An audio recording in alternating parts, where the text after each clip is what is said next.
Malappuram കൂട്ടിലങ്ങാടിൽ bike യാത്രികരെ ഇടിച്ചിട്ട് നിർത്താതെ പോയ കാറ് കണ്ടെത്തി. വാഹനം ഓടിച്ചിരുന്ന മഞ്ചേരി സ്വദേശി റാഫിയും ക്രൈംബ്രാഞ്ചിന്റെ പിടിയിലായി.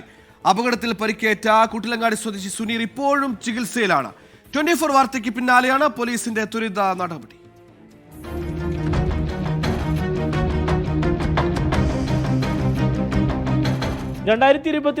ഒക്ടോബർ 18 രാത്രി 1 മണിക്കാണ് അപകടമുണ്ടായത്.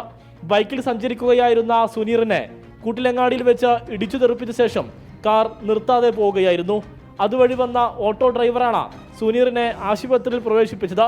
കേസിൽ 3 മാസത്തിനു ശേഷമാണ് വാഹനവും ഡ്രൈവറെയും പോലീസ് ഇപ്പോൾ കണ്ടെത്തിയത്. മഞ്ചേരി സ്വദേശി റാഫിയാണ് പിടിയിലായത്. വണ്ടിയാളെ പിടിച്ചു, നന്ദിണ്ട്. എത്ര പറയാനുള്ള വാക്ക് നമുക്ക് കിട്ടുന്നില്ല. ഇങ്ങനത്തെ ഒരു അവസ്ഥ ഒരാളെ ആക്കാൻ പാടില്ല. അപകടമുണ്ടാക്കി 2 മാസമായിട്ടും പോലീസ് വാഹനം കണ്ടെത്താത്തത് 24 വാർത്തയാക്കിയിരുന്നു. പിന്നാലെ ജില്ലാ പോലീസ് മേധാവി പ്രത്യേക അന്വേഷണ സംഘം രൂപീകരിക്കുകയായിരുന്നു. ആദ്യം വിഷയമായി 24 വിപിനെ ഞാൻ ഒരു ഫോൺ ചെയ്തു. അങ്ങനെ വിപിൻ എൻ്റെ അടുത്ത് വന്നിട്ടാണ് വീഡിയോസ് ഞങ്ങൾ ആദ്യം ചെയ്തത്. അതിനുശേഷം എല്ലാ ചാനലിലും വന്നു. എല്ലാ ചാനലിൻ്റെയും 24 എല്ലാവരുടെയും സഹായം ഉണ്ടായിരുന്നു. പിന്നെ ജില്ലാ ക്രൈം ബ്യൂറോൻ്റെ നല്ലൊരു ഇടപെടലുണ്ട്. 1 മാസം കൊണ്ട് തന്നെ അവർ പ്രതിയെ ഇന്ന് നമ്മളെ മുന്നിലെത്തിച്ചു. അപകടത്തിന് ശേഷം CCTV ദൃശ്യങ്ങൾ പോലീസ് പരിശോധിച്ചിരുന്നുവെങ്കിലും വാഹനം തിരിച്ചറിയാനാകാത്തതാണ് അന്വേഷണത്തിന് തടസ്സമായത്. 24 മലപ്പുറം.